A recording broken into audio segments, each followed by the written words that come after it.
ओम शांति। आप सभी का इस सेशन में स्वागत है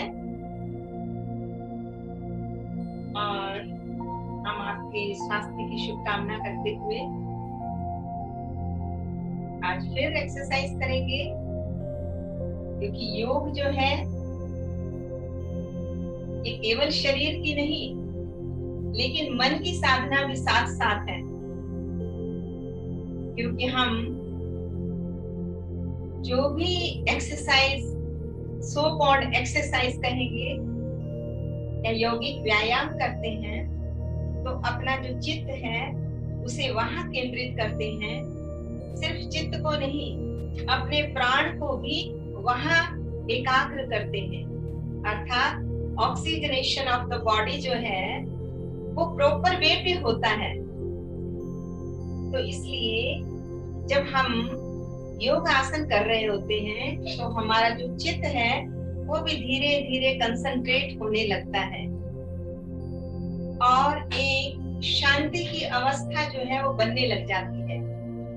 तो हम कह सकते हैं कि जो मेडिटेशन या योग हम करना चाहते हैं उसकी प्रारंभ भूमिका स्टार्ट हो जाती है अगर हम दत्तचित्त होकर मौन में उतरकर इन आसनों को करेंगे, इस योगिक व्यायाम को करेंगे। तो चलिए प्रारंभ करते हैं। शुरू करेंगे थोड़ा सा वार्म अप करने के साथ।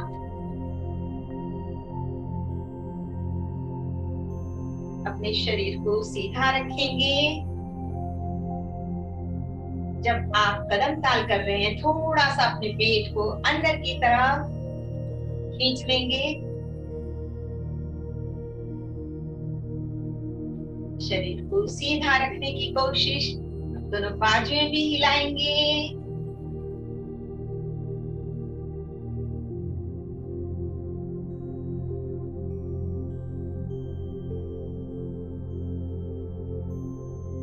अब दोनों पैरों को और ऊपर उठाने की कोशिश। हाथ ऐसे रख दीजिए सामने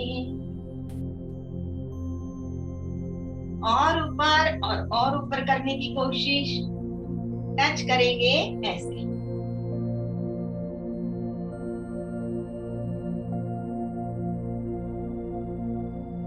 छोड़ दीजिए।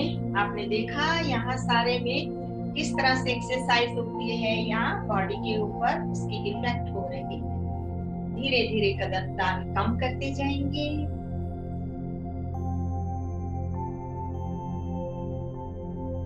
सांस की गति उस पर भी ध्यान।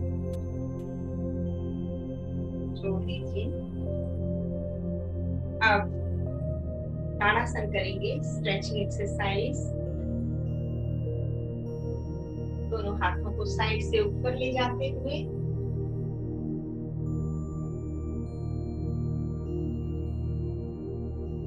ऊपर ऐसे बंद करेंगे। दोनों हाथों को आकाश की तरफ इन्हें मोड़ देंगे और दोनों पैरों को ऊपर की तरफ स्ट्रेच करना है।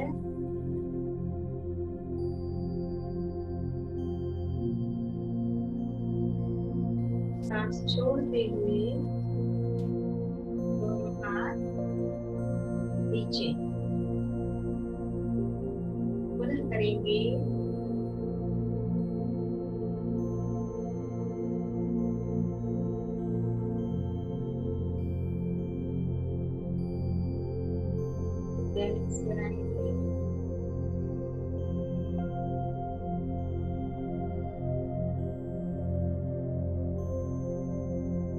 अपनी क्षमता के अनुसार रुकेंगे,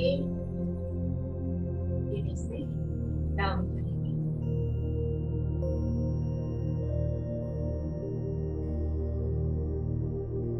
अब एक पैर को वृक्षासन इसे कहते हैं, उठाकर यहाँ पे लगाएंगे अपनी जंघांगुली में। अगर आप अपने आप नहीं कर सकते हैं, योग का नियम है हम इसमें सांसों के ऊपर अपना ध्यान केंद्रित करके करते हैं, इसलिए इसमें बोलना नहीं होता। लेकिन अगर हम एक्सप्लेन नहीं करेंगे तो आपसे गलती ना हो इसके लिए एक्सप्लेन करना भी जरूरी है। आप वॉल की सपोर्ट ले सकते हैं, आप चेयर की सपोर्ट ले सकते हैं। उसके पश्चात आप कर सकते हैं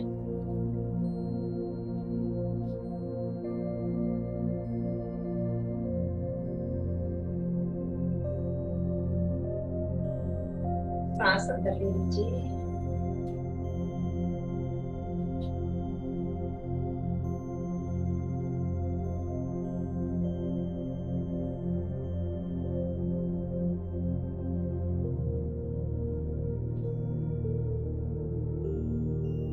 हाथ की मदद से पैर को नीचे रख लीजिए। आप देखते हैं इसमें शरीर का शेप वृक्ष जैसा हो जाता है, जिसमें तने के ऊपर पूरा वृक्ष जो है वो खड़ा है, एक बैलेंस के साथ खड़ा है। और तना जितना मजबूत होगा उतना वृक्ष जो है वो सीधा खड़ा रहता है। तो ये जो पैर है वो हमारे शरीर का तना ही तो है। उसमें बैलेंस अगर सही तरीके से होगा, ये मजबूत होंगे, तो ये शरीर भी इससे स्वस्थ भी रहेगा और गति में रहेगा। दूसरा, आप देखते हैं कईयों के यहाँ पर ये भाग बहुत ज्यादा मांसल हो जाने से उनको चलने में दिक्कत होती है। तो जब ये आसन आप करते हैं तो आप देखते हैं कि यहाँ पर पूरा दबाव हो रहा है, पड़ रहा है। फिर आपने जो टांग रखी वो पूरी ऊपर जो पैर था वो पूरा ऐसे जाकर ये जो पैर है वो पीछे की तरफ पुश हो रहा है, उसका दबाव पीछे की तरफ है। तो यहाँ का जो मसल है वो भी उससे स्ट्रॉन्ग बनता है। तो दोनों साइड से हमने इसे एक तरह से स्क्वीज कर दिया इस मसल्स को, तो ब्लड सर्कुलेशन भी होता है और ऑक्सीजनेशन ऑफ द बॉडी भी होता है, मसल्स मजबूत भी बनते हैं। अब दूसरी साइड में करने की कोशिश करेंगे।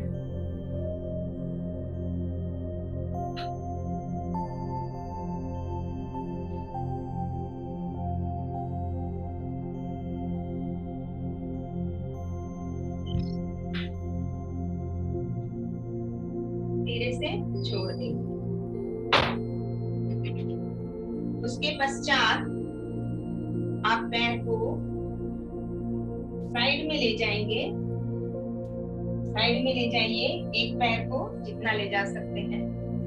उसके पश्चात इस पैर को आगे की तरफ हमने नी पॉइंटिंग आउटसाइड लेफ्ट साइड, और मैंने अपने बॉडी का थोड़ा जो पीछे वाला पैर सीधा रहेगा ये आप देख सकते हैं, और मैंने इसके ऊपर थोड़ा सा बॉडी का आर्च इस तरफ बना दिया है और मैंने सीधा रहने की कोशिश की है। थोड़ी देर ऐसे खड़े रहेंगे, छोड़ देंगे। फिर दूसरे साइड का डायरेक्शन, नी को इसी तरह से ऐसे और सीधा खड़े रहेंगे। आप हाथों को यहाँ भी रख सकते हैं ताकि बैलेंस बना रहे।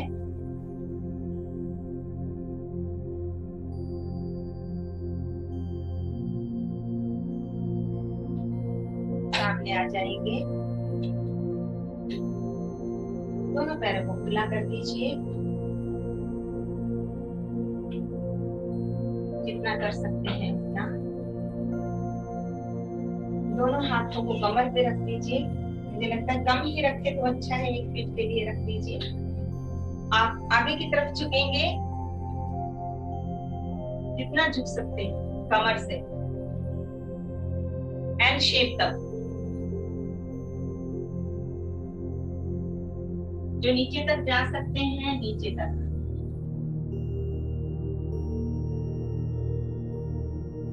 थोड़ी देर रुकेंगे 1 से 5 काउंटिंग तक। अब पीछे की तरफ झुकेंगे, मैं साइड में करके रहूंगा। दोनों हाथ यहाँ रख दिए, आप पीछे की तरफ झुकेंगे। आपको ये सूटेबल है ऐसे रखिए, ऐसे ठीक लगता है ऐसे रख लीजिए। कई जो है वो यहाँ ऐसे रखते हैं फिर बेंड करते हैं। It is up to you, बस बॉडी का बैलेंस जो है वो खराब नहीं होने देना। आगे की तरफ झुकेंगे, नी बेंड नहीं होने चाहिए, एल्बोज पीछे की तरफ,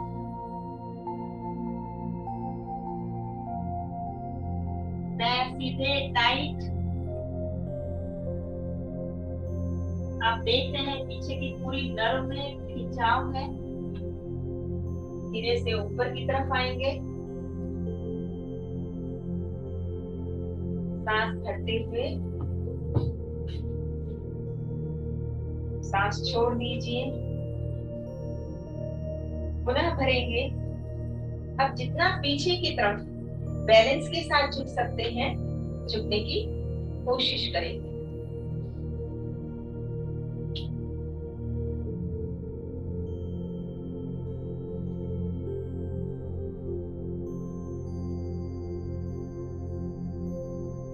वापिस आ जाएंगे।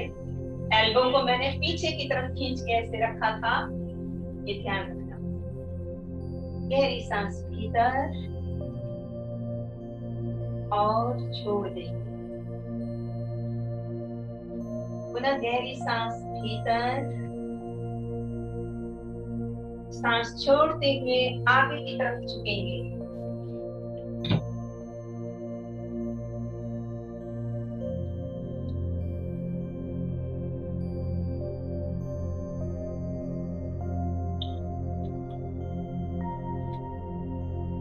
सांस भरते हुए ऊपर,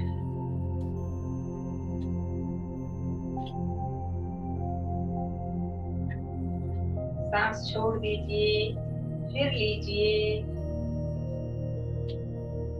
जब सांस की गति सम हो जाए फिर पीछे की तरफ,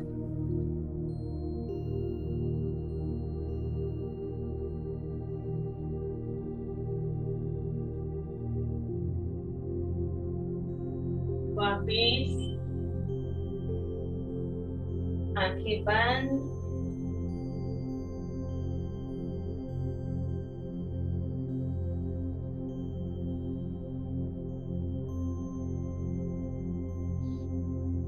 अब आपने कमर से ही, ये कमर की एक्सरसाइज है सारी, साइड में झुकना है, लेकिन कमर से ऐसे साइड से झुकना है। सांस भीतर भरेंगे, छोड़ दीजिए,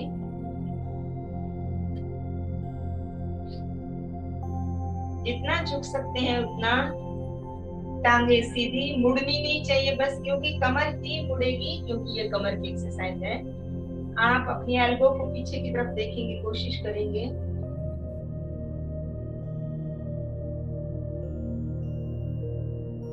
सामने सांस छोड़ते हुए पुनः सांस भीतर भरेंगे,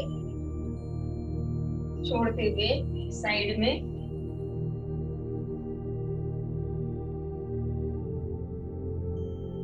पैरों को मोड़ना नहीं, एल्बो को देखने की कोशिश, ताकि गर्दन की एक्सरसाइज भी हो जाए। यहाँ सारा जो देखें आप स्ट्रेचिंग हो रही है, तो यहाँ की फैट जो है अपने आप डिसॉल्व होनी शुरू हो जाती है।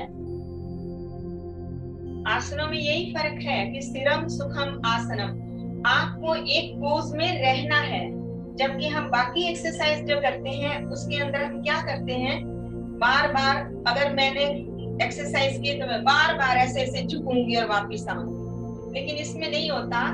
इसमें हम वहीं पर रहते हैं, अपने मन को और अपने श्वासों को उस अंग विशेष के पास केंद्रित करते हैं और उसको वाइब्रेशन देते हैं।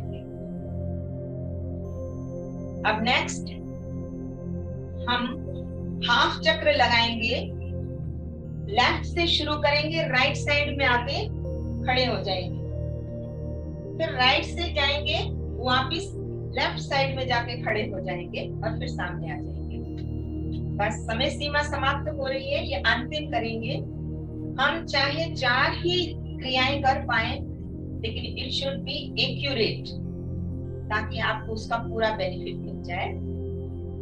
अब हम सीधे खड़े हैं, आप देख रहे हैं नी बैंड बिल्कुल नहीं हो रही है, सीधा खड़ा होना है पैरों के ऊपर, अच्छे से मजबूती से।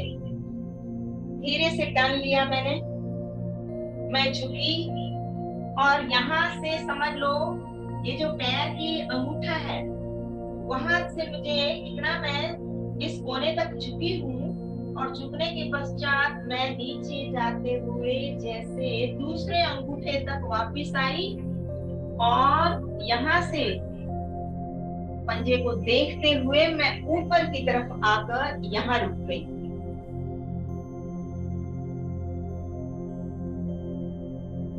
सांस भीतर लिया, छोड़ा, भीतर लिया, छोड़ते हुए वापस जितना कर सकते हैं आसानी से, और इधर आकर मैं झुक गई। जो सेकेंड हमने पोज किया था, पोजीशन ली थी, वही एक्सरसाइज।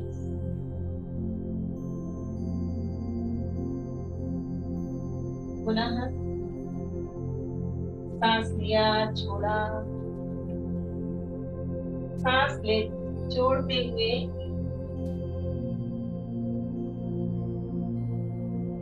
भरते हुए इस पोजीशन में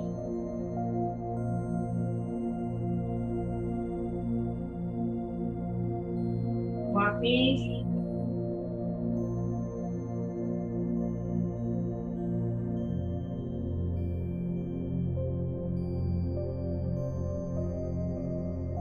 आज हमने कुछ अभ्यास कमर के किए हैं, उसके पश्चात आप आराम से बैठ सकते हैं, लेट भी सकते हैं, जैसे आपकी बॉडी की रिक्वायरमेंट हो उसी प्रकार। चलो, सबके स्वास्थ्य के लिए हम प्रार्थना करते हैं, मंगल कामना करते हैं। सर्वे भवन्तु सुखिनः, सर्वे सन्तु निरामया, सर्वे भद्राणि पश्यन्तु, मा कश्चित् दुःखभाग् भवेत्। ॐ जीवेम शरदः शतम्, शृणुयाम शरदः शतम्, प्रब्रवाम शरदः शतम्। ॐ शान्ति शान्ति शान्ति। आपने सेवा का मौका लिया, आपका बहुत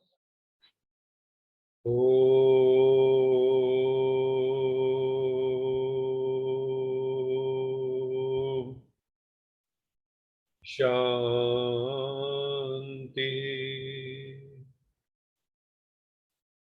सत्यम शिवम सुंदरम सच्चित आनंद स्वरूप सत श्री अकाल मूरत, ज्ञान के सागर, प्रेम के सागर, सुख के सागर, सर्वशक्तिवान पतित पावन परम पिता परमात्मा की परम प्रिय संतान, मेरे प्यारे भाइयों तथा बहनों, शरीर और मन का संतुलन बहुत जरूरी है। शरीर भी फिट हो, मन भी फिट हो, आत्मा भी फिट हो तो जिंदगी जीने का मजा आता है।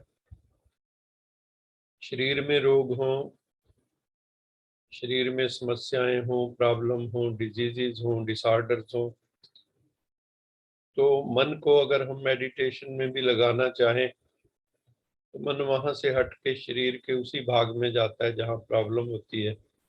मान लो पेट में दर्द है मेडिटेशन कैसे करेंगे? तो हमें अपना जो फूड है उसका भी हमने लेक्चर एक किया था, फूड का भी ध्यान रखना है और हमें अपने मेडिटेशन का भी ध्यान रखना है। जब ये दोनों चीजें होंगी तो मेडिकेशन की जरूरत नहीं पड़ेगी।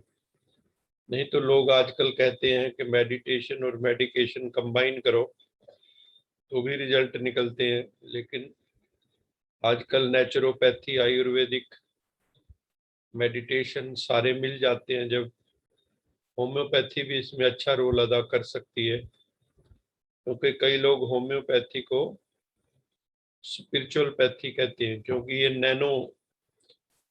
नैनो टेक्नोलॉजी की तरह नैनो लेवल पे काम करती है, मॉलिक्यूलर लेवल पे,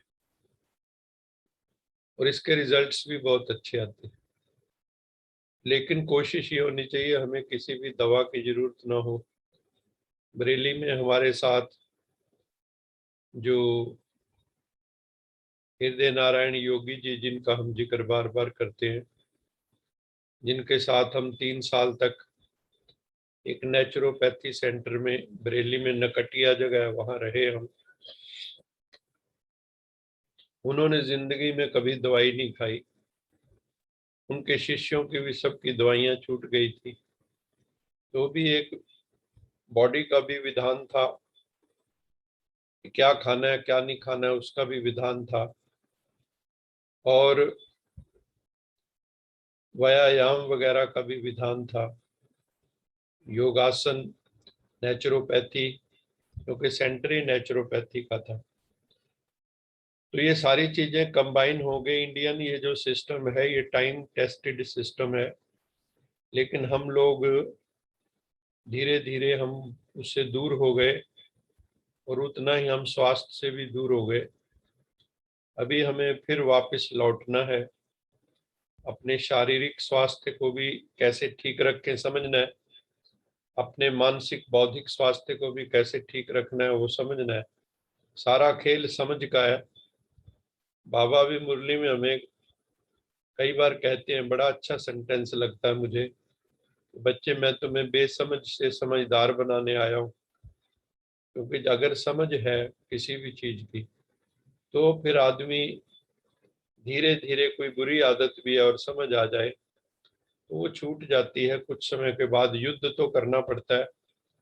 जैसे किसी को शराब की आदत है, अगर उसको अच्छे से समझ आ जाए कि ये मेरे लीवर को खराब कर रही है, या सिगरेट है फेफड़ों को खराब कर रही, कैंसर हो जाएगा, अच्छे से अगर डीप में चली जाए वो बात, अंतरात्मा को छू जाए, तो हमने देखा है लाखों लोग ये जो व्यसन होते हैं उनको छोड़ जाते हैं। जो और सख्त ड्रग्स लेते हैं, जैसे पंजाब में है, तो वो भी धीरे धीरे मुक्त हो जाते हैं। उनके लिए भी रिहैबिलिटेशन सेंटर्स बनाए हुए हैं, वहां पर भी मेडिटेशन वगैरह सिखाया जाता है और दिनचर्या अच्छी बनाई जाती है। तो हमें इन सब चीजों को मिलाकर चलना है। हमने टॉपिक लिया हुआ था रिचार्ज योर सेल्फ और सोल विद राजयोग मेडिटेशन। आज उसका अंतिम, हम जो है 8वां दिन आज चल रहा है, तो हमने बड़ा एग्जॉस्टिवली इसको डील किया, एट लेंथ हर चीज को कोशिश की कि कोई हमारा डाउट ना रह जाए और हम उसको अच्छी तरह से समझ सकें। इसलिए 8 लेक्चर उसके ऊपर हम, ये आज 8वां लेक्चर है। तो मैं आपके साथ शेयर करता हूँ स्लाइड्स।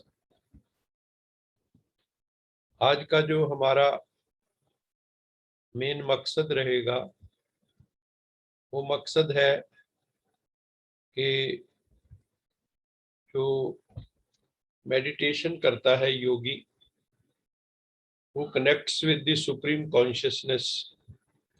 तो अटेनमेंट क्या है, प्राप्तियां क्या है?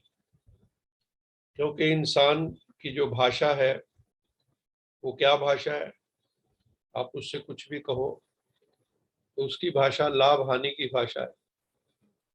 हमारी सबकी भाषा क्या है? हम आपको कहें प्लीज डू दिस, तो आप क्या कहेंगे? Why should I do this? मैं क्यों करूं? क्योंकि हम तभी किसी चीज को करते हैं जब हमें कोई ये बताए कि तुम्हें ये लाभ होगा, तो हम लाभ के लिए ही करते हैं सब।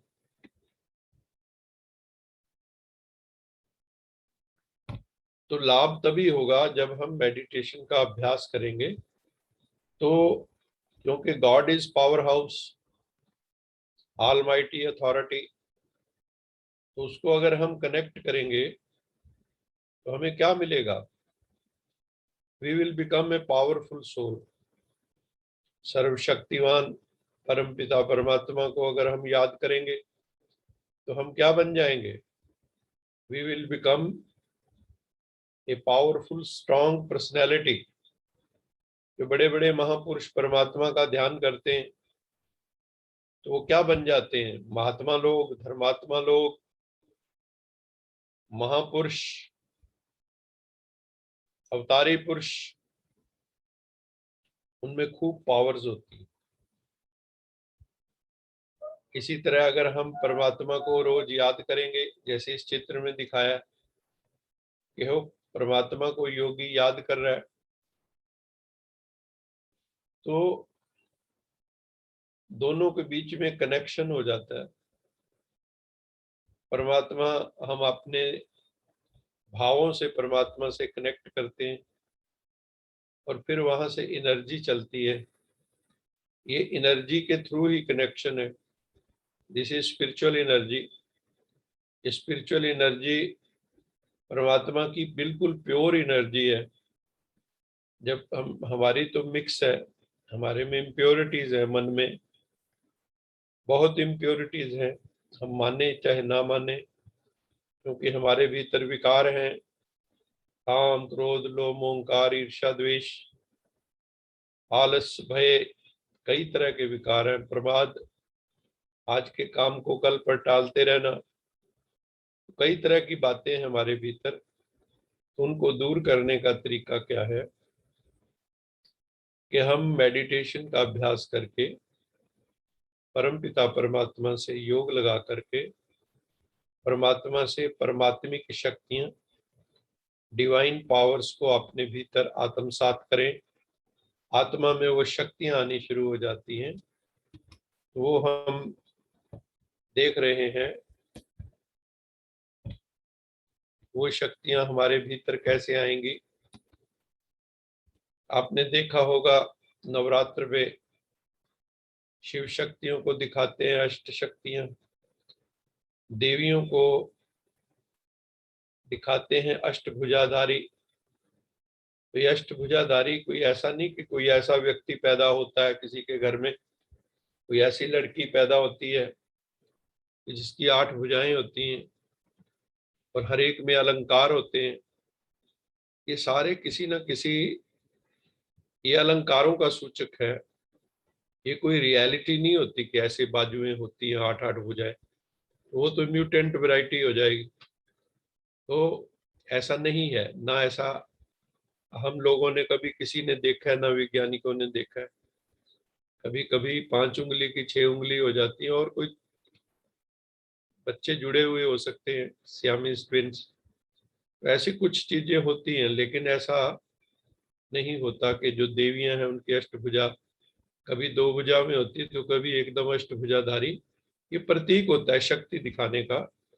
ये शक्ति संपन्न है, अष्ट शक्तियों से संपन्न है। उन वो अष्ट शक्तियां कौन कौन सी हैं? आज हम परमात्मा से जो हमें मेडिटेशन से मिलती हैं उसका हम जो है आपके साथ जिक्र करेंगे। ये 8 शक्तियां इसमें दिखाई हुई हैं। ये समेटने की शक्ति है, जिसको कहते हैं पावर टू पैकअप। फिर सहन शक्ति दिखाई है। फिर पावर टू एडजस्ट, समाने की शक्ति।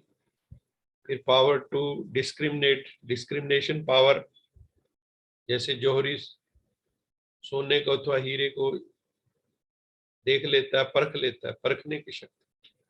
जज के पास जजमेंट पावर होती है। हमें भी जीवन में कई परिस्थितियों को जज करना पड़ता है, वो पावर कितनी है। फिर है कोई जो अनटुवर्ड इंसिडेंट हो जाता है, अनडिजायरेबल इंसिडेंट लाइफ में हो जाता है, किसी नियर डियर की आकस्मिक मृत्यु हो जाती है, तो उसको फेस करना, ये भी पावर चाहिए। और फिर सहयोग शक्ति, कोई बड़ा काम करना है तो अकेला व्यक्ति नहीं कर सकता, तो सहयोग चाहिए।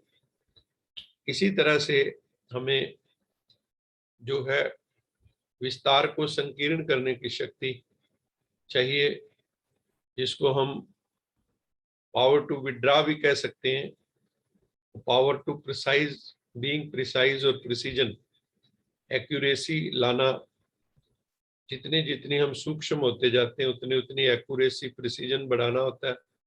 प्रिसीजन इक्विपमेंट्स होते हैं हमारी लैब्स के अंदर, जहाँ पे प्रिसीजन की बहुत बहुत वैल्यू है, वहाँ पे नैनोग्राम, पिकोग्राम और इस तरह से होता है। अब इस शक्तियों की हम ग्रेटर डिटेल्स आगे देखेंगे। ये है पावर टू पैकअप। जो योगी होता है, जो परम पिता परमात्मा से जुड़ा हुआ है, उसके अंदर पावर टू पैकअप होती है। वो समेट के रखता है अपना। ये समेटना बाहर के धरातल पे ही सिर्फ नहीं है, ये समेटना मन के धरातल पे, आत्मा के धरातल पर भी है, कि वो अपने को समेट के रखता है कि कभी भी मान लो कहीं जाना पड़े। आप मिलिट्री वालों से ये सीख सकते हैं कि जिस वक्त उनको पालन करना होता है, फटाफट वो आ जाते हैं, बुलाते हैं, उनको कहते हैं इतनी देर में तैयार होके बॉर्डर पे पहुंच जाओ। Yes sir. उनकी बैग के ऊपर ही उनका सारा सामान होता है। हम देखते हैं कारगिल वगैरह में किस तरह से जो हमारे सैनिक हैं घूम रहे होते हैं, तो अपना पैकअप करके रखते हैं अपने आप को हमेशा, अपना सामान। कभी भी बुलावा आ सकता है, यहाँ पे भी हमें भी कभी भी बुलावा आ सकता है। हमें भी अपने इसका मेन फायदा संकल्पों के स्तर पे है, अपने मन के स्तर पे है। कई लोगों के मन में जो है बहुत विस्तार की योजनाएं होती हैं, वो भूल जाते हैं कि मेरा कितना समय जा रहा है और मैं अपना कितना समय सार्थक कर रहा हूँ और कितना समय मेरा व्यर्थ जा रहा है। तो पैकअप करके रखता है अपनी थॉट्स को भी, व्यर्थ की थॉट्स नहीं आने देता है, मन को पैकअप करके रखता है। और किसी भी वक्त एवर रेडी जिसको कहते हैं, पावर टू पैकअप वाला व्यक्ति एवर रेडी होता है, ऑलराउंडर होता है, हर वक्त तैयार होता है, तत्पर। जब भी उसको बुलाओगे हाजिर है। तो ये नहीं कहेगा कि जैसे कई लोग करते हैं, कहीं जाना भी है तो वो वक्त पे पहुंचते नहीं है। कई लोग ट्रेन तक पे वक्त पे नहीं पहुंचते। जिन्होंने पैकअप किया होगा वो ट्रेन पे आसानी से चढ़ जाते। जिनका बिखरा होगा, ट्रेन का टाइम हो जाएगा, उस वक्त घर से निकलेंगे। तो पावर टू पैकअप हमारी बहुत जरूरी है। हमें अपने आप को एवर रेडी बनाना है। फिर है पावर टू टॉलरेट। हमारे भीतर सहन शक्ति होनी चाहिए। इसका बेस्ट उदाहरण, लोग फलदार वृक्ष को पत्थर मारते हैं, आम लगे हुए आम तोड़ने के लिए पत्थर मारेंगे, वो आम देता है वृक्ष, वो टॉलरेट करता है। वो किसी को ईंट के बदले में ईंट नहीं देता, ईंट के बदले में फल देता है। लेकिन हमें कोई कुछ कहे, हम टॉलरेट नहीं करते हैं, हम ईंट का जवाब पत्थर से देते हैं। इस वक्त जो हमारी सोसाइटी है, इसको कहते हैं जीरो टॉलरेंस सोसाइटी। आजकल मैरिजेस क्यों टूट रही? पहले जहां माँ बाप बिना देखे भी शादी कर देते थे लड़की की, तो पूरा निभाती थी वो, प्राण चले जाएं। और माँ बाप भी एक बात कह के भेजते थे बच्चे वहां से तेरी अर्थी उठनी चाहिए, कभी वापस लौट के नहीं आना, वहां सब सहन करना है। वो तेरा घर है, अब ये तेरा घर नहीं है, वो तेरा घर है। लेकिन आजकल वो सारी रवायतें टूट गई। उसका कारण भी है कुछ, इकोनॉमिक इंडिपेंडेंस आ गई है लड़कियों के भीतर भी, तो कोई किसी को सहन नहीं करता, कोई किसी को झेलता नहीं। टॉलरेंस पावर तो जैसे देखो, इस सोसाइटी में टॉलरेंस पावर बहुत कम हो गई। हम रोड रेज के केस सुनते हैं, रोड के ऊपर आपस में लोगों में लड़ाई होती है, गोली मार देते हैं, लड़ाई झगड़ा होता है, दुनिया इकट्ठी हो जाती है, थोड़ी सी गाड़ी लग गई एक दूसरे की तो हाथापाई हो जाती है। और भी आप किसी को गाड़ी, मान लो किसी की गलत जा रही है, आपके आगे से उसने गलत गुजारी, फिर भी आपको घूर के देखेगा वो। तो टॉलरेंस पावर जो है बहुत कम हो गई, और क्रोध का तो बिल्कुल नाक पे रखा है हर एक ने। लेकिन जो योगी होता है वो सहनशील होता है, उसमें सहन करने की शक्ति आ जाती है। जो मेडिटेटिव पर्सनैलिटीज होती हैं उसमें सहन करने की बहुत शक्ति होती है। और परमात्मा ने एक बहुत बढ़िया बात हमें बता रखी है कि जो सहन सहन करता है वो शहनशाह बनता है। शहनशाह वही बनेगा जो सहन करेगा। दूसरा, पत्थर हथौड़ों को सहन करता है, छेनी को सहन करता है, चीजलिंग और हैमरिंग होती है, और उसमें से अंततः क्या निकलता है? मूर्ति निकलती, जिसकी मंदिरों में पूजा होती। इसलिए किसी ने कहा ना, एक पत्थर टूटकर कंकर कंकर हो जाता है, और एक पत्थर टूटकर हथौड़े खाकर शंकर शंकर हो जाता है। तो चोट खा के एक कंकर कंकर हो जाता है और एक शंकर शंकर हो जाता है। तो हमें देखना है कि परिस्थितियों के हथौड़े खा के, सरकमस्टांसेस के जो हैमर्स पड़ते हैं हम लोगों पर, हमें उसमें टूट के बिखर जाना है या निखर जाना है। बिखरना है या निखरना है, ये हमें देखना है। तो सहन शक्ति बहुत जरूरी है। महाराजा रंजीत सिंह का भी उदाहरण है, किसी बच्चे ने किसी फलदार वृक्ष पे पत्थर मारा, इतनी जोर से मारा कि वो महल में गिरा। तो जो उसी वक्त सैनिक आ गए, बच्चे को पकड़ के ले गए कि तुमने ये क्या किया। वो महाराजा रंजीत सिंह को लग गया पत्थर जाके। तो महाराजा रंजीत सिंह ने उसको इनाम दिया, गिफ्ट दी बच्चे को। तो सारे हैरान हुए। महाराजा रंजीत सिंह वो कहने लगे, महाराज जी ये क्या कर रहे हो, इसने तो आपको पत्थर मारा है। कहते नहीं, इसने मुझे पत्थर नहीं मारा, इसने फलदार वृक्ष को पत्थर मारा, और वहां लगा नहीं तो मेरे को लगा। अगर फलदार वृक्ष फल दे सकता है, मैं तो राजा हूँ, मुझे लोग महाराजा रंजीत सिंह कहते हैं, तो क्या मैं इसको सजा दूंगा? क्या मैं वृक्ष से भी गया गुजरा हूं? तो ये एटीट्यूड हमारा भी भीतर आना चाहिए। सहनशील, सहन शक्ति, पावर टू टॉलरेट, ये जितनी जिसमें ज्यादा होती है उतना बड़ा महापुरुष होता है। तो जितना हल्का व्यक्तित्व होगा उतना वो जल्दी उत्तेजित हो जाएगा, क्रोध में आ जाएगा, आवेश में आ जाएगा। तो हमें देखना है, हमें क्रोध इतनी जल्दी आता है। कमजोर जितने लोग होते हैं, जिनमें टॉलरेंस पावर नहीं होती है, वो कमजोर है, तो वो बहुत जल्दी इरिटेट होते हैं। उनको बस थोड़ा सा छेड़ो तो छिड़ जाएंगे वो। लेकिन हमें कूल माइंड होना है। टॉलरेंस पावर मेडिटेशन से आती है। फिर है पावर टू एडजस्ट। समुद्र को देखो, कितनी नदियां पहाड़ों से निकलकर सागर में जाके समा जाती। सागर बेचैन नहीं होता, एडजस्ट करता है हर एक को। उसमें कितने पत्थर कंकर और दुनिया भर की कई जगह गंदगी भी चली जाती, वो किनारे पे फेंक देता है उसको। हमें भी एडजस्ट करना सीखना होगा जिंदगी में। लड़की की शादी होती है तो उसको वहां जाके सबके साथ एडजस्ट करना है। अगर उसको एडजस्टमेंट नहीं आती है, वो टैक्टफुल नहीं है, हर एक की इच्छा के अनुसार अपने को ढाल नहीं पाती है, एडजस्ट नहीं कर पाती, तो दुखी होकर कई बार घर आ जाती। वास्तव में अगर देखा जाए, एडजस्टमेंट का बेस्ट उदाहरण एक लड़की की शादी के बाद की जिंदगी है।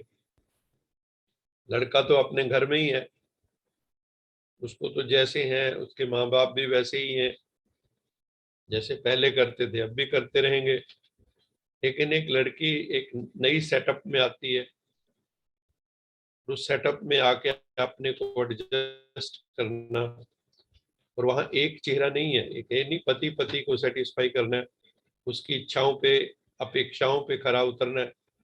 सास की अपेक्षाएं भी हैं, ननद की अपेक्षाएं भी है, ससुर की अपेक्षाएं भी हैं, और फिर खानदान, हमारा बड़ा ऊंचा खानदान है, हमारी ये ट्रेडिशन है, रवायतें, ये आपको एडजस्ट करना होगा, ऐसे ऐसे चलना होगा। तो वो बहुत कई बार अपने जो उसके संस्कार हैं उसको समझौता करके एडजस्ट करना पड़ता है। लेकिन समझदार व्यक्ति ही समझौता करता है, हमें याद रखना चाहिए। जो मूर्ख हैं वो लड़ाइयाँ करते हैं, जो समझदार हैं वो समझौता करते हैं। Let us agree to agree disagree, वो इस सिद्धांत को पूर्णतः फॉलो करते हैं। तो हमें भी एडजस्ट करना सीखना है। आपको पता है, आज आप यहाँ नौकरी कर रहे हैं, कल आपकी ट्रांसफर हो जाती है, वहाँ नया स्टाफ है, नया बॉस, आपको उसके अनुसार चलना होगा, या उसको अपने, अगर आप में योग्यता है तो उसको अपने हिसाब से चला लो।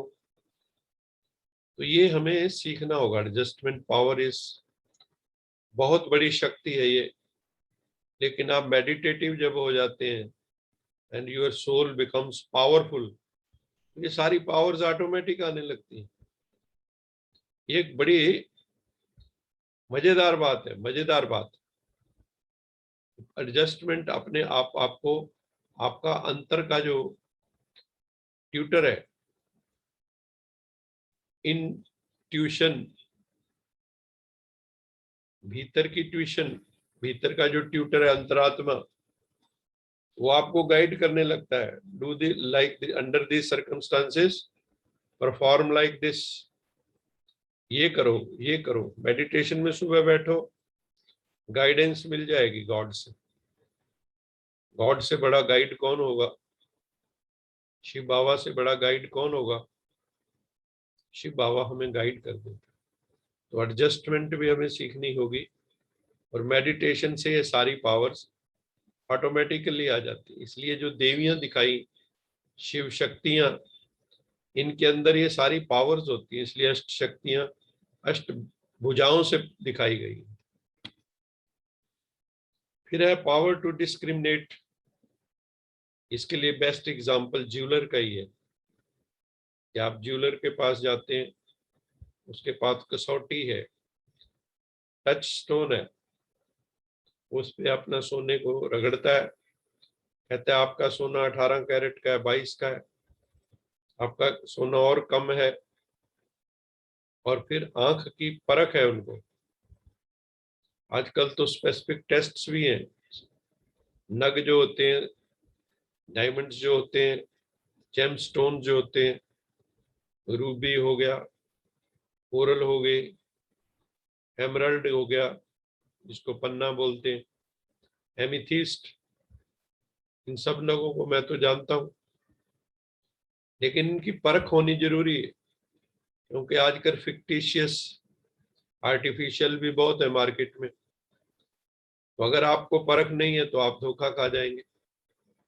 आप 800 रुपए का नग 8000 में भी खरीद सकते हैं। और करनाल की ये घटना है कि 800 रुपए वाला नग 8000 में उन्होंने बेच दिया था, जो हमने वापस करवाया।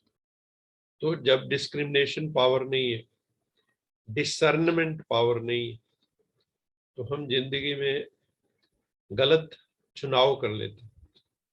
अगर हम डिस्क्रिमिनेट कर सकें यथार्थ, तो हम सही चलेंगे। ये पावर भी हमें किससे आती है? मेडिटेशन से, राजयोग मेडिटेशन। परमात्मा से जैसे जैसे हम योग लगाएंगे और हमारा कनेक्शन जुड़ता जाएगा, हमारे अंदर पावर्स आती जाएंगी। ये सारी पावर्स ऑटोमेटिकली आ जाती। फिर है पावर टू जज। जज जज जजमेंट कैसे देता है? जज के सामने केस रखा जाता है, दोनों पार्टियां आर्ग्यू करती हैं, जज को जज करना है who is right and who is wrong. वहां तो गलत फैसले हो सकते हैं क्योंकि एविडेंस बेस्ड है, और कई लोग एविडेंस को मिटा दें तो बरी हो जाते। लेकिन जज की जजमेंट कैसे होती है? Based on facts and figures and evidence. हम लोगों को भी, हमारे पास भी बुद्धि है, सबके पास बुद्धि हमारी क्या करती? तोलती है, वे करती है हर चीज को, प्रॉस एंड कॉन्स, उसका पक्ष विपक्ष, हर चीज को तोलती है वो। तो इसी तरह से हमारे पास जो बुद्धि है वो हमारे जीवन के सर्कमस्टांसेस, हमारी ऑप्शंस, हमें चुनाव करना है, हमें जज करना है what is right what is wrong. जैसे जज फाइनली क्या बताता है दोनों पार्टियों में से कौन राइट? हालांकि वो कोई जरूरी नहीं, जैसे मैंने कहा, ही मे बी राइट और मे नॉट बी राइट। उसका वकील हो सकता है ज्यादा चुस्त हो, लेकिन हमारी जो अपनी बुद्धि है, हमें तो जज करना है ना जिंदगी को। हमारे सामने भी सर्कमस्टांसेस आएंगी, ऑप्शंस आएंगी। अगर हमने गलत चुनाव कर लिए तो हम कहीं के कहीं पहुंच जाएंगे। इसलिए जजमेंट पावर जो है बहुत बड़ी, सबके पास नहीं होती है जजमेंट पावर। कई बार लोग रॉन्ग जजमेंट कर लेते हैं। खास करके मैंने देखा है जो लव अफेयर में बच्चे जाते हैं, उनका शादी करने के बाद नशा उतर जाता है और बाद में एक दूसरे को कहते हैं ये मेरी जिंदगी का सबसे बड़ा गलत फैसला था, आई कुडंट जज यू। तो ये जजमेंट पावर, निर्णय की शक्ति बहुत बड़ी शक्ति है। ऑफिशियल कैपेसिटी में भी आपको कई निर्णय लेने होते हैं, as a boss, as a director of some institute, और वहां पे जितने निर्णय आपके सही होते हैं उतनी खुशी बनी रहती है, और जितने निर्णय रॉन्ग होंगे उतना फिर जीवन में परेशानियां भी आती हैं। फिर है पावर टू फेस, सामना करने की शक्ति। जिंदगी में हमें, ये जिंदगी के उतार चढ़ाव है, ये पता नहीं किस वक्त कौन सा सीन सामने लाके खड़ा कर दे। अभी अभी आप किसी शादी में, अभी अभी आपको खबर मिलती है कि आपके बेटे का एक्सीडेंट हो गया, तो प्लेट हाथ में जो खाने की बहुत टेस्ट आ रहा था वो छूट जाती है एकदम। ऐसे जीवन में जो नियर डियर है उनकी आकस्मिक मृत्यु हो जाती, मान लो अचानक अनटाइमली डेथ हो जाती है, एक्सीडेंटल और due to some other reasons, तो हमें वो झेलना पड़ता है, फेस करना पड़ता है। हम एक्सेप्ट नहीं कर पाते उसको जल्दी, हमें उसकी याद आती है बार बार। लेकिन भगवान कहते हैं तुम्हें ये सीखना होगा, तो मेडिटेशन से पावर ऑटोमेटिकली आती है। आप एक्सेप्ट करने लगते हैं कि what ever is happening for the good, भले के लिए है, बेहतर ना होता तो हुआ ही ना होता। और ये संसार एक विधान के तहत चल रहा है, मंगलमय विधान है इस संसार का, जो ईश्वरीय विधान है। तो उसमें जो कुछ भी होता है, मैंने पहले भी कहा, कोई भी इवेंट बिना कारण के नहीं होती है। ये कार्य कारण का सिद्धांत काम करता है। तो अगर कोई जवान मौत भी होती है ना, माँ बाप को दुख देने के लिए होती है, तो पहले माँ बाप ने भी उसके साथ कुछ ऐसी घटना की होती है, वो बदला लेके सारी जिंदगी के लिए दुख दे के चला जाता है। तो इस तरह की बातें हैं। और ये जब ज्योतिष ग्रंथों को भी हम खंगालते हैं, वहां पर भी ये मिलता है कि जैसे कई ग्रंथ हैं, उनके बीच में जन्म जन्मांतर की बातें भी दी हैं, तो कोई ना कोई काज एंड इफेक्ट रिलेशनशिप उसमें क्लियर मिल जाता है। तो हमें फेस करना चाहिए जो भी सरकमस्टांसेस है। कितने दिन रो लेंगे हम, कितना भी प्यारा हो, कितना भी खूबसूरत हो, अगर वो चला जाए तो हम कितने दिन तक उसको जो है रो लेंगे। धीरे धीरे आंसू सूख जाएंगे। तो हमें as early as possible acceptance mode में चला जाना चाहिए, तो जिंदगी खूबसूरत हो जाएगी, रोने धोने से बच जाएंगे हम। फिर ये 7वीं पावर है, पावर टू कोऑपरेट, सहयोग शक्ति।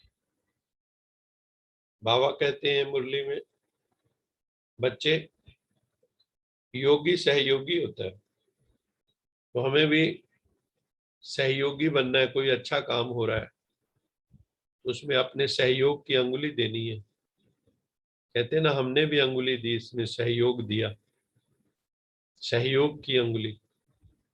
गोवर्धन पर्वत को कैसे उठाया ग्वाल बालों और श्री कृष्ण ने, सबने अपनी अपनी, किसी ने लाठियां लगाई, सबने सहयोग दिया और गोवर्धन पर्वत उठ गया। ये कलियुगी गोवर्धन पर्वत, ये संसार, ये भी कलियुगी पर्वत है। ये बड़े समस्याओं का पहाड़ है। इसको भी हम सब अगर मिलजुल के करेंगे तो हम इस गोवर्धन पर्वत जैसे बड़े विशाल समस्याओं को हम पार कर पाएंगे। अगर एक दूसरे का सहयोग होगा तो योगी में सहयोगी होने की शक्ति भी आ जाती है। ये पावर टू विड्रा, जो विड्रा करने की शक्ति, विस्तार को संकीर्ण करने की शक्ति, कछुए को देखिए, योगी के लिए बेस्ट उदाहरण, कर्म योगी के लिए बेस्ट उदाहरण है ये। कछुआ क्या करता है, जब भी इसके ऊपर कोई अटैक होता है कुछ, तो ये अपने अंगों को भीतर संकोड़ के गठड़ी सी बन जाता है। बाबा कहते हैं, बच्चे तुम्हें भी सारा दिन कर्म करने, अपनी इंद्रियों के द्वारा अपनी इंद्रियों को फैला लेना है। लेकिन जिस वक्त आप सारा काम, सारा दिन काम करके वापस आते हैं घर पे, तो इंद्रियों को समेट कर तुम्हें मेरी याद में बैठ जाना है।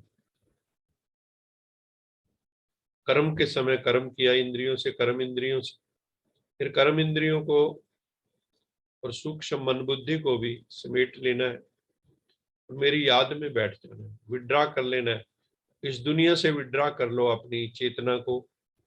हम लोग जैसे मेडिटेशन में बैठते हैं तो विड्रा कर लेते हैं, तो ये पावर भी हमें मिल जाती है। तो राजयोग के द्वारा हम जो हमारी इंद्रियां हैं इसमें दी हुई हैं, ज्ञान इंद्रियां, आंख नाक मुख कान त्वचा, इन सब के ऊपर भी हमारा राज्य स्थापित हो जाता है। जैसे ये दिखाया कि ये घोड़े हैं इंद्रियों रूपी, और आत्मा जो है उन सबको कंट्रोल करता है, वो राजा है।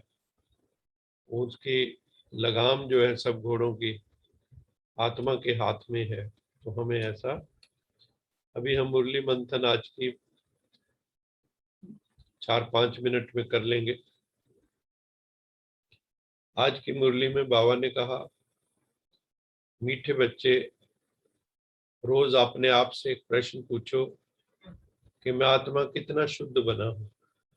जब से मैं मेडिटेशन में आया हूँ, हाउ मच प्योरिफिकेशन, मेरी चेतना, मेरे संकल्प, मेरे थॉट्स, मेरी फीलिंग्स कितनी रिफाइन हुई है, कितना प्योरीफाई हुआ हूँ मैं। मेरी वाणी कितनी शुद्ध हुई है कि अभी भी मेरे ऐसे शब्द निकल जाती जिसके लिए मुझे सॉरी फील करना पड़े। जितना मैं प्योर हो जाऊंगा मेरे संकल्प वाणी कर्म शुद्ध होते जाएंगे। अपने आप को हमने कितना प्योरीफाई किया है, कितना डिटॉक्स किया है, अंदर जो टॉक्सिक है विकारों के, वो कितना डिटॉक्स किया है। क्योंकि जितना बुद्धि पवित्र बनेगी उतना आंतरिक खुशी रहेगी। जज कैसे करें मेरी बुद्धि पवित्र बन रही है, उनको स्थायी शांति मिलेगी, स्थायी उसमें शांति होगी। क्योंकि जितना बुद्धि पवित्र बनेगी उतना आंतरिक खुशी रहेगी। आपसे अपने आप सेवा होने लगेगी, तो फिर क्या होगा, सेवा होने लगेगी हमारे द्वारा ऑटोमेटिकली। जितनी सेवा होगी उतना उमंग उत्साह बढ़े। आप करके देखो, किसी की सेवा, स्थूल सेवा करते हैं वो भी कितने खुश होते हैं।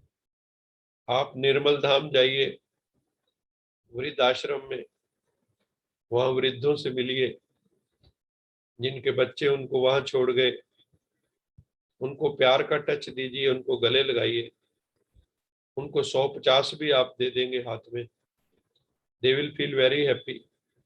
उस संस्था को जो ये काम कर रही है उसको सहयोग दीजिए, they will feel very happy. तो जहां पे भी आपको लगता है सेवा करने का भाव जागे, वो सेवा करो। लेकिन सबसे बड़ी सेवा ज्ञान दान, गुण दान, शक्ति दान, सहयोग दान, योगदान, ये सबसे बड़ी सेवा है। ये भी करो, वो भी करो, तो जीवन धन्य धन्य हो जाएगा। हीरे जैसा श्रेष्ठ जीवन बनाने का पुरुषार्थ क्या करना है हमें? नंबर 1 बाबा हमेशा ही कहते हैं, बच्चे बी सोल कॉन्शियस, आत्म अभिमानी बनो, देही अभिमानी बनो, सोल कॉन्शियस बनो, सेल्फ अवेयरनेस में उतरो, शरीर से डिटैच हो जाओ, जरा भी मोह ना हो, सभी फिक्र चिंता से फारिग हो जाओ, बेगमपुर के बादशाह बन जाओ। निरंतर एक परमात्मा, उसी की याद हो, क्योंकि उसका हाथ हमारे सिर पर है। डरने की कोई बात नहीं। ये श्रेष्ठ पुरुषार्थ हीरे जैसा हमें बना देता है। और अगर जरा भी बॉडी कॉन्शियस तो समझो अभी अवस्था कच्ची है, परम पिता परमात्मा से नजदीकियां नहीं बढ़ेंगी। इस शरीर की भी संभाल करनी, बाबा ने कहा कि जब हम कहते हैं हम आत्मा है, तो इसका मतलब ये नहीं कि बॉडी को इग्नोर करना। बॉडी का यंत्र है, जितना अच्छा होगा उतना एक्सप्रेशन अच्छा होगा। अगर आपका रथ, आपका यंत्र खराब है, तो जो यंत्री है उसको प्रयोग करने वाला, वो खराब यंत्र को प्रयोग करेगा तो खराब एक्सप्रेशन आएगा। इसलिए देहाभिमान नहीं है, अभी अवस्था कच्ची है। परम पिता परमात्मा से नजदीक नहीं, शरीर की संभाल करनी, क्योंकि ये साधन है। इसमें रहते हुए तो हमें कर्मातीत अवस्था को पाना है। निष्काम कर्म योग के द्वारा कर्म करते ही कर्मातीत स्थिति आएगी और हम बंधन मुक्त बनेंगे। तो कर्म भी करना है, कर्म योग का अभ्यास करना है। कर्म करते मैंपन से छूटना है, मैं, और फिर मान शान की इच्छा, अंदर कामना, मेरा नाम मान शान हो, मेरा नाम दुनिया जाने, ये सोचना चाहिए कि मैं परमात्मा का यंत्र हूँ और उसके आदेश निर्देश पे मैं चलूंगा तो मेरा बेड़ा पार होगा। क्योंकि मन की मत पे तो हमने जन्म जन्मांतर चल के देख लिया। मन से हमने बहुत बड़ी बड़ी भूलें की, पाप किए। अब मन को मनमना भाव करना है। गीता के अनुसार मन को प्रभु में लगा देंगे तो मन बहुत सुंदर काम करना शुरू कर देता है। बाबा ने कहा है कि तुम्हें ईगोलेस स्टेट में जाना है, निरहंकारी बनना है। निराकारी तो हम हैं ही, निराकारी आत्मा, निर्विकारी, निर्विकल्प, कोई विकल्प ना हो, उल्टा सुल्टा थॉट ना हो, और निर्विघ्न बनना है। हम खुदाई खिदमतगार हैं, परमात्मा के काम में मददगार हैं। इसलिए रूहानी सेवा खूब करनी है, शरीर को भी निरोगी रखना है, खान पान की संभाल करनी, कोई उल्टा सुल्टा नहीं खाना, कोई ज्यादा नहीं खाना। कहते हैं थोड़ा पेट को खाली रखो, बहुत ठूस के ना भरो तो ठीक रहेंगे। सतोगुणी भोजन खाओ, मांस भक्षण वगैरह ना करो। याद से तुम अडोल रहोगे। भूतनाथ भूतेश्वर शिव बाबा आए हैं भीतर के भूतों को भगाने के लिए।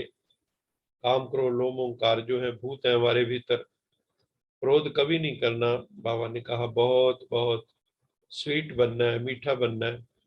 लोग नाम तो रख लेते हैं स्वीटी, लेकिन कितने स्वीट है हम जानते नहीं। तुम्हें मेहनत करनी है विश्व को पावन बनाने, इस वर्ल्ड को प्योरीफाई करना है। मानो तुम तो अंगुली देते हो, मैंने सहयोग देते हो कलयुगी पहाड़ को पलटाने के लिए, ताकि इस दुनिया में कलयुगी कल्चर खत्म और सतयुगी कल्चर आए। उसके लिए अपने मन बुद्धि संस्कारों को बदलना होगा। प्रजापिता ब्रह्मा तथा जो शिव बाबा हैं, इनके हमें आदेश निर्देश पे चल के कर्मातीत बनना है। इनकी तरह हमें संपूर्ण बनना है। जैसे ब्रह्मा बाबा ने अज्ञानी आत्माओं द्वारा अथाह सहन किया, बहुत इल्जाम लगे, अखबारों में आया, रेडियो टीवी पे आया। टीवी तो उस वक्त ना नहीं था, लेकिन रेडियो पे खूब आया। उन्हें परिवर्तित किया, फिर भी डटे रहे, युधिष्ठिर की तरह युद्ध में स्थिर रहे, क्योंकि पीछे परमेश्वर खड़ा था। उन्हें भी परिवर्तित किया। सीआईडी के लोग आए, सीआईडी जो करने आए थे वही ब्रह्मा कुमार बन गए। क्यों? उन्होंने देखा यहाँ तो सत्य है। तो ऐसे कई केस हैं। बरेली में भी एक थे, सेंट्रल ब्यूरो ऑफ नारकोटिक्स के, उनके घर पे गीता पाठशाला थी। हम जब गए देखा सीबीएन लिखा हुआ, सेंट्रल ब्यूरो ऑफ नारकोटिक्स के थे। तो उन्होंने फिर सारी कहानी बताई कि कैसे कैसे हम, किसी ने शिकायत की कि यहाँ पे नारकोटिक्स का धंधा होता है। हमने जाके बहुत उनकी इन्वेस्टिगेशन की, कुछ नहीं मिला। बहनों का स्नेह प्यार देख के हम तो बाबा के बन गए। तो ऐसे कई बार होता है, तो उनको भी परिवर्तित कर दिया। ऐसे फॉलो फादर करना है। इसके लिए काम करना है, अपने संकल्पों की दृढ़ता को धारण करना है। हमारे ना फर्म डिटर्मिनेशन, फर्म थॉट्स होनी चाहिए। हमारा स्टैंड होना चाहिए, पॉजिटिव असर्टिवनेस होनी चाहिए। इस संकल्प को, हम संकल्प तो बहुत करते हैं, थॉट्स, पर दृढ़ संकल्प नहीं करते। लोग सोचते हैं कल छोड़ दूंगा मैं, किसी की कोई बैड हैबिट है, कल छोड़ देंगे, परसों छोड़ देंगे, और रोज ऐसे एक दिन निकल जाता है, लेकिन दृढ़ संकल्प नहीं करते, फर्म डिटर्मिनेशन नहीं, पक्का इरादा नहीं। तो महापुरुषों में और साधारण लोगों में यही अंतर होता है। महापुरुष जो होते हैं उनका दृढ़ संकल्प होता है, पक्का इरादा, जुनूनी होते हैं, जुनून होता है उनका। जब तक हमारे में पैशन और फर्म डिटर्मिनेशन नहीं होगी, और कुछ करने की, कुछ पाने की, एक मंजिल पर पहुंचने की आग नहीं होगी, तो हम कहीं नहीं पहुंच सकते। एक साधारण जीव प्राणी रह जाएंगे। पहले लगता है कैसे होगा, हम कहाँ तक सहन करेंगे, हम ही सहन करें। कोई बोलता है मौन में चले जाएं। सहन शक्ति का प्रयोग कब करेंगे? बाबा ने कहा मौन में चले जाओ, कोई बोलता है तो। सहन शक्ति का प्रयोग कब करोगे? एक्शन हो, रिएक्शन ना हो, तो सामने वाला भी बदल जाएगा। कभी भी दिल शिकस्त नहीं बनना है। संगम युग में सहन कर लेना, झुक जाना ही तपस्या है। झुकना ईगो पर लगी ठेस ना समझो, नम्रता को जीवन में धारण करो। परम पिता परमात्मा के साथ निश्चयात्मक बुद्धि बन के आगे बढ़ो। अर्जुन बढ़ा तो विजय का वर्ण किया। भगवान को जीवन का साथी बना लो। सारथी बनाने से, साथी बनाने से जीवन बहुत सुखमय हो जाएगा। आप सबका बहुत बहुत धन्यवाद। अभी हम आज गीत नहीं करते हैं, थोड़ी देर हम मेडिटेशन करेंगे। सभी हम मेडिटेशन में बैठ जाएं, क्योंकि 6:22 हो चुके हैं। अपने को भ्रिकुटी में ले आए, चेतना को एकाग्र करें। चारों तरफ से मन बुद्धि को हटाकर अपनी भ्रिकुटी में अपनी उपस्थिति दर्ज कराएं। I am present in भ्रिकुटी। वहां जहां मैं हूं वहां पहुंच जाएं, अपने आप में पहुंच जाएं। हम तो भूले हुए हैं, मैं कहाँ हूँ, मैं कौन हूँ, कहाँ से आया हूँ, क्या उद्देश्य है इस जीवन का, सब भूला हुआ हूँ। भगवान ने याद दिलाया, यू आर ए सोल। परमधाम से सृष्टि रूपी रंगमंच पर पार्ट बजाने आए हो। तुम एक्टर हो, बेस्ट एक्टर बनना है, एक्सीलेंट पार्ट बजाना है। बिना ज्ञान के, योग के वो पार्ट नहीं बजा सकते। तो भ्रिकुटी में एक चमकता सितारा समझो। भ्रिकुटी के बीच में चमकता है अजब सितारा। गरीबानु साहब लगता है प्यारा। भ्रिकुटी के बीच में स्टार चमक रहा है। जैसे आसमान में देखते हैं शुक्र तारा बहुत चमकता है, ऐसे भ्रिकुटी में स्टार चमक रहा है। मैं आत्मा स्टार हूं, अति सूक्ष्म, बाल के नोक से भी सूक्ष्म, अणु से भी सूक्ष्म।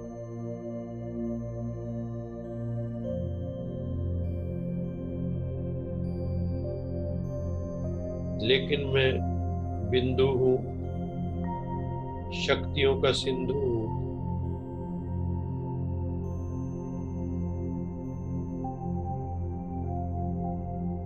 मैं चमकता हुआ सितारा हूं, फायरफ्लाई की तरह, जुगनू की तरह।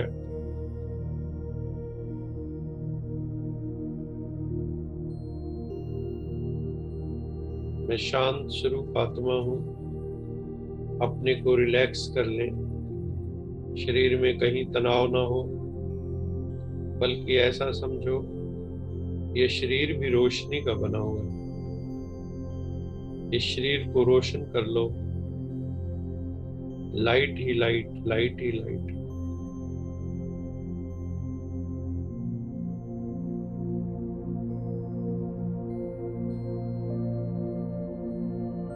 मेरा हाथ रोशनी का बना हुआ है, सफेद रोशनी। हाथ पैर शरीर सारा। अपने ब्रेन में रोशनी डाल के देखो, वाइट।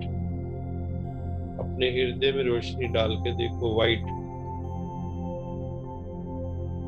विजुलाइज करो मेरा सारा शरीर सफेद ध्वल प्रकाश से, सफेद प्रकाश से रोशन हो रहा है। भ्रिकुटी में विशिष्ट रोशनी है आत्मा की।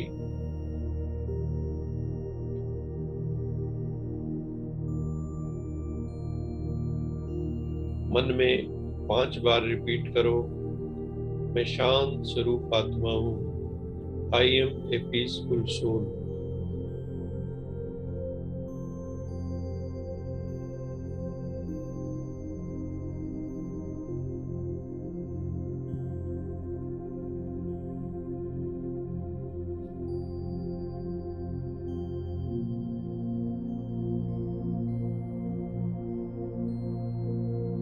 No tension, no worry, no hurry.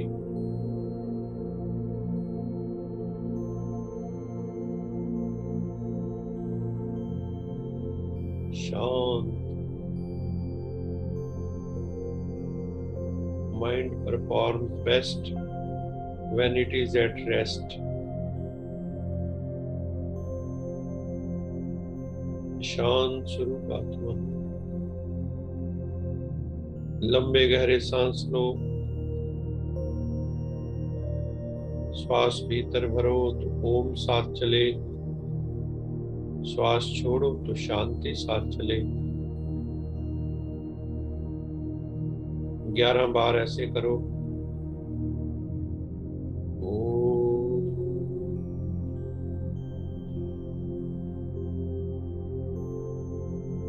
शांति।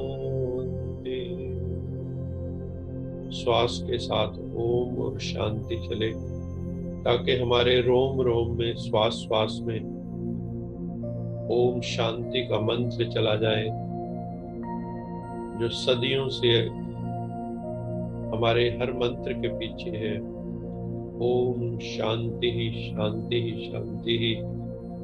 उसको अपने जीवन का स्वरूप बना लो, शांत स्वरूप। आपकी आंखें ठहरी हुई हो, आपके प्राण ठहरे हुए हो, आपके एक्शंस ठहरे हुए हो, बैलेंस्ड पर्सनैलिटी हो, हमारी हर जगह बैलेंस हो, लव एंड लॉ का बैलेंस हो, अथॉरिटी एंड ह्यूमिलिटी का बैलेंस हो, गंभीरता और रमणीकता का बैलेंस हो।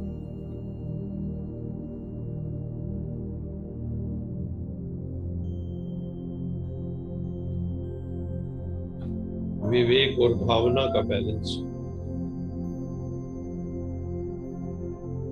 विवेक भी हो, सुंदर सुंदर भावनाएं भी हो। परम पिता परमात्मा शिव ज्योति स्वरूप की रोशनी की किरणें हम सब आत्माओं पर पड़ रही हैं, किरणों की बारिश हो रही है। हम सबको किरणें छू रही हैं, सूक्ष्म शरीर को, आत्मा को परमात्मिक किरणें छू रही हैं, गॉड रेज।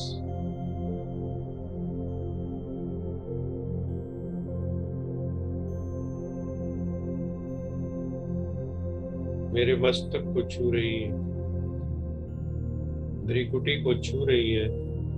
ईश्वरीय किरणें लेजर की तरह पड़ रही हैं।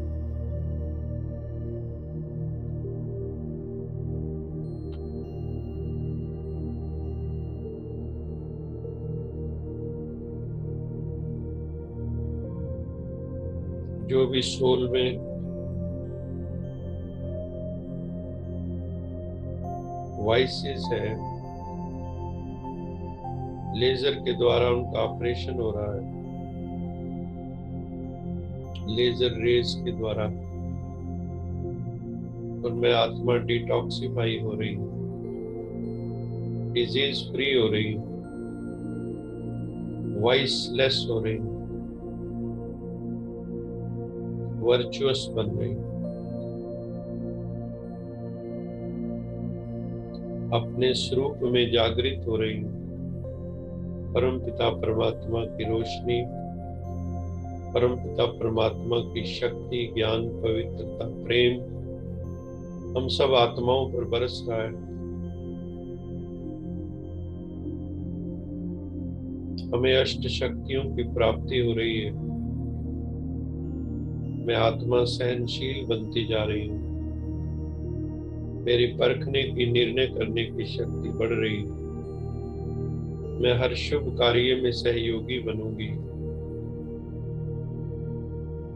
मैं विस्तार में नहीं, सार में रहूंगी। मैं अपने को मेहमान समझूंगी, इस शरीर में भी, दुनिया में भी। मैं मेहमान हूँ। मेहमान का किसी चीज में मोह नहीं होता। मैं परमानेंट रेजिडेंट नहीं हूँ। मुझे यहाँ की PR नहीं मिली है।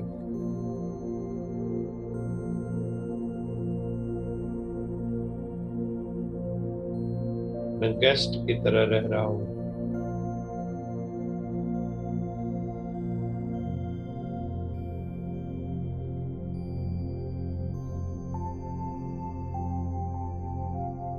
गेस्ट के मन में एक ही बात होती है, घर वापस जाना है।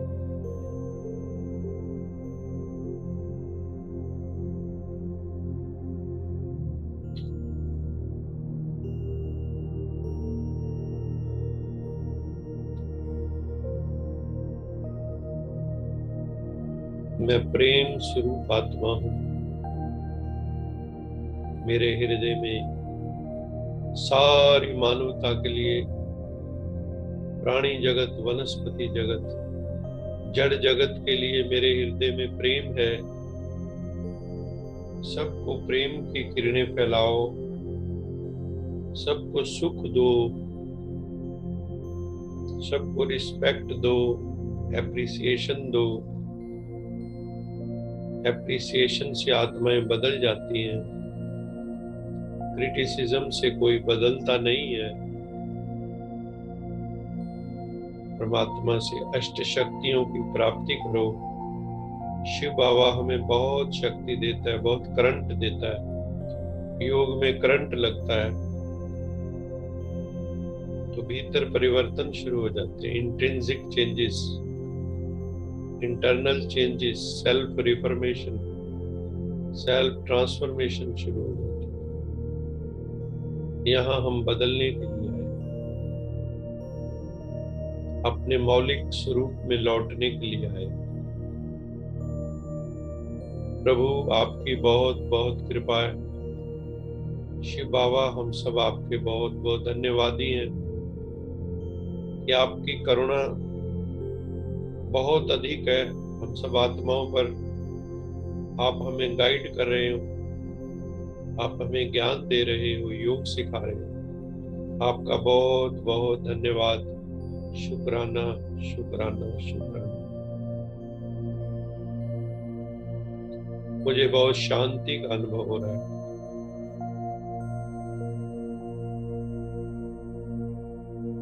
मुझे बहुत रिलैक्सेशन का अनुभव हो रहा है। Peace and relaxation. सभी कोशिकाएं रिलैक्स कर रही हैं। No cell is in tension. सभी रिलैक्सेशन में। सारा शरीर रिलैक्स हो गया, मन रिलैक्स हो गया, बुद्धि रिलैक्स हो गई, आत्मा रिलैक्स हो गई। सब चारों तरफ रिलैक्सेशन का माहौल है। प्रकृति भी रिलैक्स हो गई, जीव जंतु भी रिलैक्स हो गए, धरा भी रिलैक्स हो गई।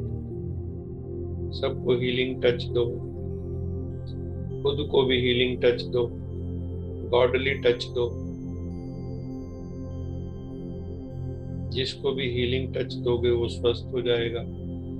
लेकिन पहले तपस्या करनी है, योग लगाना है, परमात्मा से कनेक्ट होना है।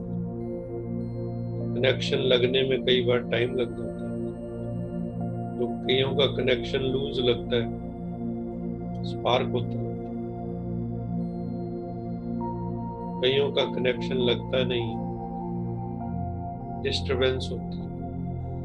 जितना हमारे मेंटल नॉइज खत्म होगा, भीतर का कोलाहल, उतना योग अच्छा लगेगा। और जितना योग अच्छा लगेगा उतना भीतर का कोलाहल समाप्त हो जाएगा।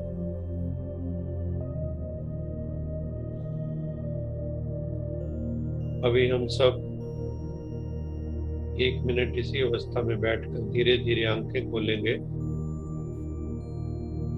और दोनों हाथों को आपस में रब करके थोड़ी एनर्जी पैदा करके, थोड़ी ऊष्मा पैदा करके अपने सारे शरीर को हीलिंग टच देंगे। धीरे धीरे आंखें खोल लीजिए। अपने दोनों हाथों को इस तरह से रगड़िए कि उसमें हीट जनरेट हो।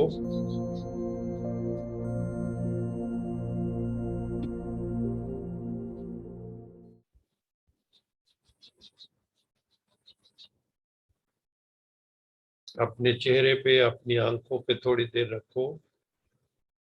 अपनी बाजुओं पे, अपनी टांगों पे, घुटनों पे विशेष रूप से हीलिंग टच दो। दोबारा फिर करें।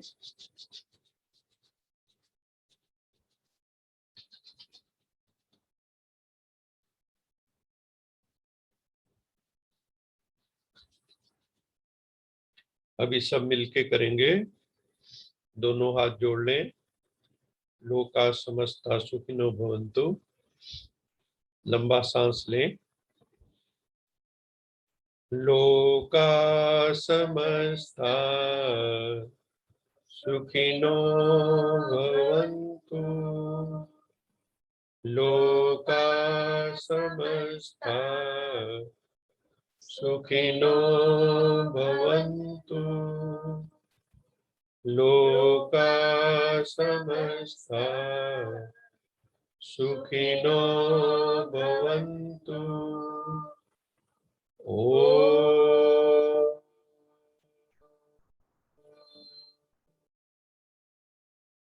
शांति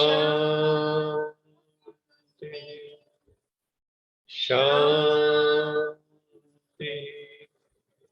शांति।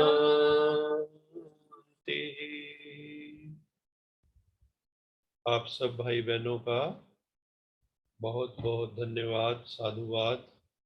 कल भी आप में से कुछ आत्माएं मैंने देखा था, जो पानीपत का प्रोग्राम था, अंतिम पुरुषार्थ पे हमने जो लेक्चर किया था, उसमें अपने भाई बहनों ने भी अटेंड किया और अब तक उसको जो है 2500 से ज़्यादा आत्माएं देख चुकी हैं उस प्रोग्राम को। तो ये बहुत ही हमारे लिए भी हर्ष की बात है कि 2500 आत्माएं, और उस वक़्त भी लगभग 250 आत्माएं देख रही थी। तो बड़ा अच्छा प्रोग्राम रहा। आप सबका भी बहुत बहुत सहयोग रहा। तो आप सबका बहुत बहुत थैंक्स, बहुत बहुत थैंक्स, बहुत बहुत थैंक्स।